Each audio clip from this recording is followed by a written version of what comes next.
I'm Dr. Bruce Hensel, Chief Medical Officer of Language Access Network and Chief Medical Correspondent for NBC in Los Angeles. I'm going to explain many of the things you need to know about a heart attack. What is it? How does it happen? Why does it happen? And how can you prevent? And how do we treat them? Now, this information may save your life. It certainly can help you prevent future problems. And if an attack does occur, it may help protect your heart from damage, to stop the attack in its tracks and come through it, to live a normal, healthy life. The American Heart Association says someone in the U.S. has a heart attack every 34 seconds. Why is it called a heart attack? My guess is because it feels just like that, an attack, an assault on your chest and body. The medical term is myocardial infarction. Myocardial for heart muscle.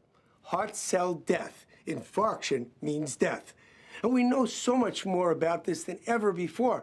And knowing more means we and you have more ways to prevent and treat it. Let's look inside the body. These particles you see are particles of cholesterol moving inside a blood vessel. If you're vulnerable, that fat may stick to the inside of the vessel, causing what we call a plaque. Now, this plaque may not block blood flow completely, but it does cause the blood to move in a rougher, much more turbulent way. Now, that change in flow may cause the plaque to rupture. When that happens, platelets, little cells, try to come to the rescue. They form a clot as they try to repair damage. But that clot is what may block blood flow completely. And when that happens, as you see here, part of the heart may die. And the location of the blockage will play a role in how seriously you're affected and whether or not you survive. Now, let's step back for a moment. We know fat in the blood vessel is not the whole story. That's new information. Many factors affect whether or not you are at risk of heart attack. First of all, of course, is your blood cholesterol and triglyceride levels. If they're high, your risk may be increased. The American Heart Association says your total cholesterol should be less than 200. Your LDL, or the bad cholesterol, may be the most important number. We think this plays a big role in whether or not fat sticks. If you're at low risk for heart disease, the Heart Association says the LDL should be less than 160. Intermediate risk, less than 130. High risk, less than 100. Many doctors are saying 100 for everyone. Your HDL is the good cholesterol. It may take fat out of the body. It should be 40 or higher for men and 50 or higher for women. Some tables measure the HDL as part of the total. The higher, the better. Your triglyceride should be less than 150. Now let's put this in perspective. You know, some people with high cholesterol never get heart attacks. Some people with low cholesterol do. Why? On one hand, many other factors play a role. One factor, inflammation. We can measure that with something called CRP, chronic reactive protein in the blood. If it's high, the risk of fat sticking may be higher. But family history, your genes, can also work to your advantage. Let me tell you a story I reported on NBC. The video is owned by NBC, but we can use it here to illustrate the point. A man who had a motorcycle accident came to a hospital in Milan, Italy, for treatment. Doctors found on routine testing his cholesterol was way over 300, but he had no heart disease, no blockage in blood vessels. So scientists went to his town and found that many other people had high cholesterol but no heart attacks. Looking further, they found these people had a mutation, a super HDL, good cholesterol, that cleaned out their arteries and prevented attacks. Now, doctors are now working on synthesizing that chemical to prevent heart attacks for the rest of us. But in the meantime, you need to know more about how to protect yourself. Other risk factors you can control: cigarette smoking.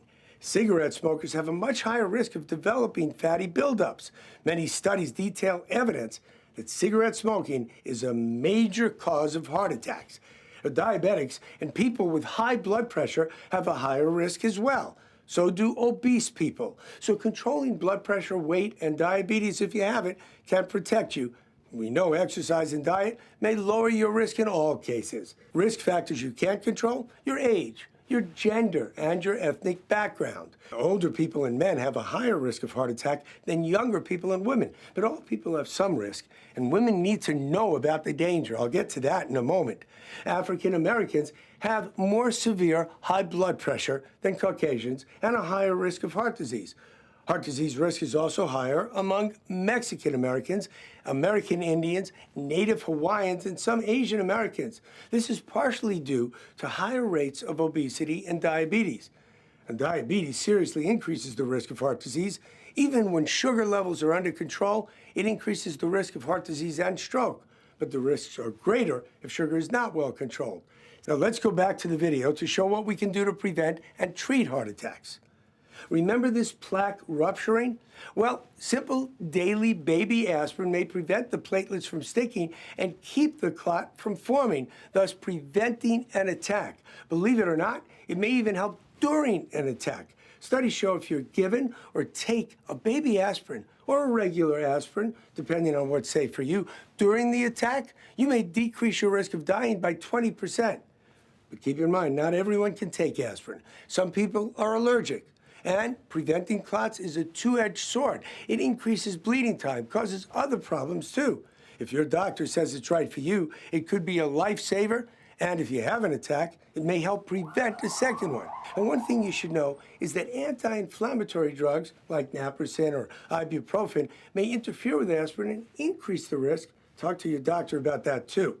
And let's talk about the attack itself, so you and we can treat it best if it occurs. The classical symptoms of a heart attack are just that, classical. That means they do not affect everyone.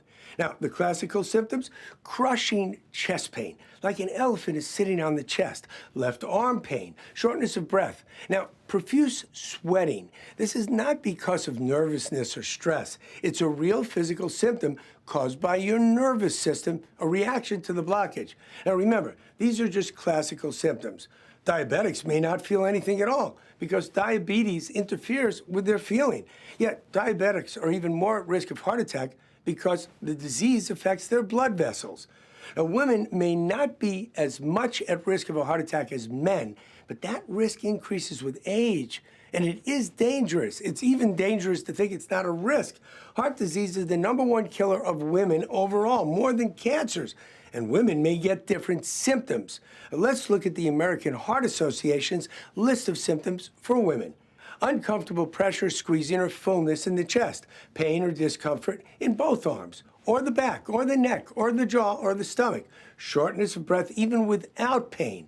Now, other signs like breaking out in the cold sweat, nausea, or lightheadedness might occur. As with men, women's most common heart attack symptom is chest pain. But women are more likely to experience simple weakness, tiredness. If you have any signs you can't explain, no matter what group you're in, do not wait more than a couple of minutes before calling for help. Call 911. Paramedics can start treatment. You should also call whenever you're unsure or if you just don't feel well, especially if you're at risk of heart attack. I can't tell you how often I see someone with vague symptoms and I find out they had a heart attack. Now let's talk about the cardiogram. This is a simple electrical test of the heart. It measures strength and direction of electricity as it passes through the heart to make it beat. And we can see if a heart attack is occurring just by looking. It's not absolute, but it may even tell us what part of the heart is affected and how severe it is. Now, doctors, sure or not, will do blood tests for chemicals that are released during an attack, and it may take 24 hours to make a diagnosis. But if we're sure right away, or if we have a high suspicion, we can take action. In addition to aspirin, we may be able to use chemicals called clot busters to break up the clot and stop the attack. This is called thrombolytic therapy. They act rapidly to dissolve blood clots. And studies have shown that 50% of occluded arteries can be opened giving these drugs. In every study, the earlier the drug is given, the better the chance of success. The best results within 3 hours of symptoms, so please don't delay. The major side effect of this therapy, bleeding. And if you've had recent surgery, a history of stroke due to hemorrhage, or you have very high blood pressure, we may not give those to you.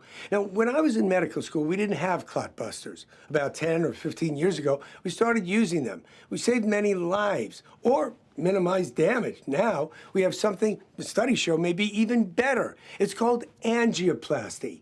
We put a catheter or tube into a blood vessel in the groin or arm and thread it up to the blockage. Then we break up the blockage. We may also place something called a stent to keep the vessel open.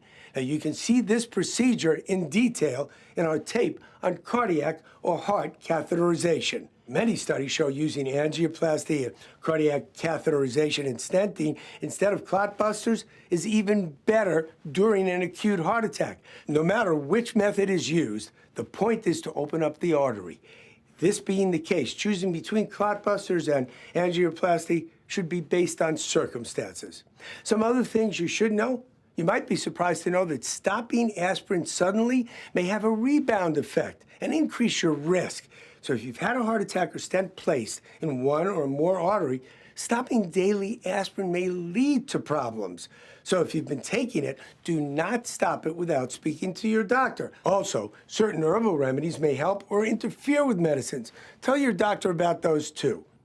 Now, all of this should help you understand that you play a major role in protecting your heart, preventing damage, maybe even saving your life. I know this is scary to think about. My dad used to deny every symptom he had. I understand it. We'd rather not know. But many of your risk factors can be lowered, even reversed. And symptoms are your body's way of talking to you. Listen when it talks. Take action. Ask your doctor about preventive steps that work for you. We're living longer than ever before. Taking those steps, knowing what to do if an attack does occur, may not only save your life, it may help you live a longer, more active, more vibrant life.